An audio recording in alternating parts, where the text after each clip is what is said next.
अस्सलाम वालेकुम। फैज़ भाई, सूर्य ग्रहण और चंद्र ग्रहण का भी बारे के अंदर बहुत सी ये बशुगनी ली जाती है और शाम के टाइम में बच्चों को बाहर नहीं निकलने का भी बोला जाता है, इसकी हकीकत क्या है?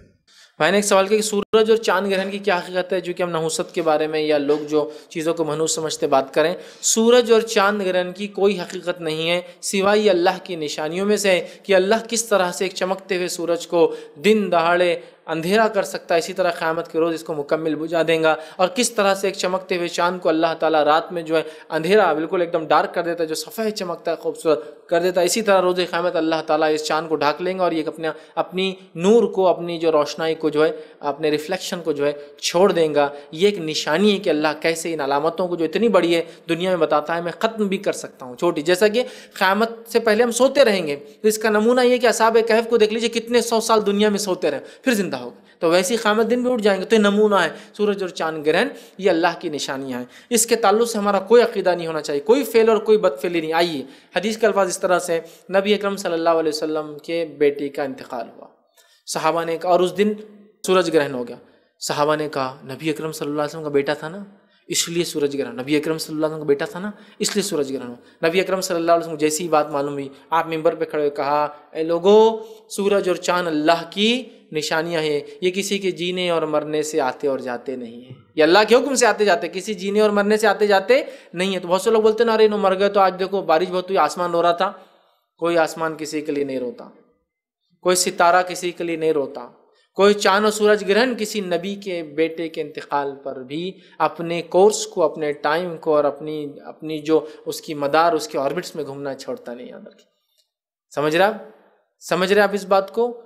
तो सूरज और चांद ग्रहण की कोई हकीकत नहीं है। हाँ, ये बात अपनी जगह है कि सूरज और चांद ग्रहण जब होता था, नबी अकरम सल्लल्लाहु अलैहि वसल्लम, कसौफ और खसौफ बोलते हैं उसको अरबी में, नबी अकरम सल्लल्लाहु अलैहि वसल्लम अंदर जाना पसंद करते थे, मस्जिद में रहना पसंद करते थे और नमाज पढ़ना पसंद करते थे। याद रखिए, और पूरा ग्रहण होने तक आप नमाज पढ़ते थे, पूरा ग्रहण फिनिश होने तक आप नमाज पढ़ते थे। सलातुल कसौफ और सलातुल खसौफ, इसकी नमाज का तरीक़ा आपको देखना है तो मेरा पूरा एक लेक्चर है सलातुल कसौफ और खसौफ की नमाज का तरीक़ा।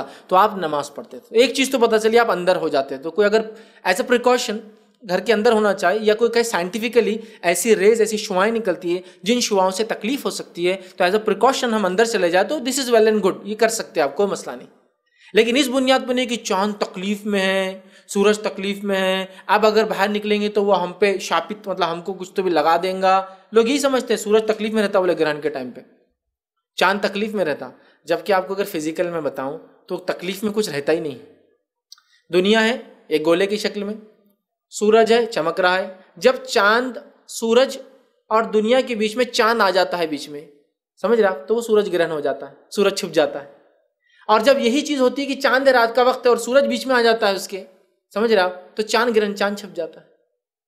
समझ रहा, सूरज के और चांद के बीच में जब दुनिया आ जाती है तो वो चांद ग्रहण हो जाता है। और उसी तरह जब सूरज होता है और चांद उसके सामने से गुजर जाता है, एक दिन होता है ऐसा मौका, तो तब दुनिया उससे जो है सूरज ग्रहण होता है, मतलब सूरज की रोशनी आना बंद हो जाती है चांद की वजह से। और दूसरे उसमें ये होता है कि दुनिया बीच में, जिससे सूरज की जो रोशनी चांद पर पड़ के रिफ्लेक्ट होती है, दुनिया के आने की वजह से रिफ्लेक्शन बंद हो जाता है। सूरज तो खुद अपनी रोशनी रखता है, लेकिन चांद की खुद की नहीं, रिफ्लेक्शन है। और जब जमीन बीच में आ जाती है तो वो रिफ्लेक्शन बंद हो जाता है। इसी से पता चला कि चांद की खुद की रोशनी नहीं, दुनिया आती है वो बुझ जाता है। समझे आप? तो बहरहाल ये है, तो ना कोई मुश्किल में आता है, ना कोई तकलीफ में आता है, ना कोई एक पे एक ऑर्बिट में चलता है, सब अपने अपने मदार में घूम रहे। समझे आप बात को? तो लिहाजा सूरज और चांद ग्रहण की कोई हकीकत नहीं है। बहुत से लोग बोलते हैं सूरज और चांद ग्रहण के वक्त प्रेग्नेंट औरत ने काम नहीं करना, चूल्हा नहीं जलाना, छुरी का इस्तेमाल नहीं करना, लोहे का इस्तेमाल नहीं करना, औजार का इस्तेमाल नहीं करना। छुरी का इस्तेमाल करे तो बच्चे का ये कट निकलता या उंगली कट निकलती, एक्स्ट्रा उंगलियाँ आ जाते, एक्स्ट्रा ये हो जाता, बच्चा ऐसा होता, बच्चा वैसा होता। ये सब बेबुनियाद, फालतू, बेबुनियाद तौहाम, वहम, सारी चीज़ें बेकार की है। इस्लाम में इसका कोई अक़ीदा नहीं है। अल्लाह ताला बच्चों को माँ के पेट में जैसा चाहे बनाता है। वो कटिंग जो होती है वो बीमारियों की वजह से, कुछ चीज़ों के अनडेवलप होने की वजह से, उसका कोई सूरज और चांद ग्रहण से लेना देना बिल्कुल भी, याद रखिए, नहीं है।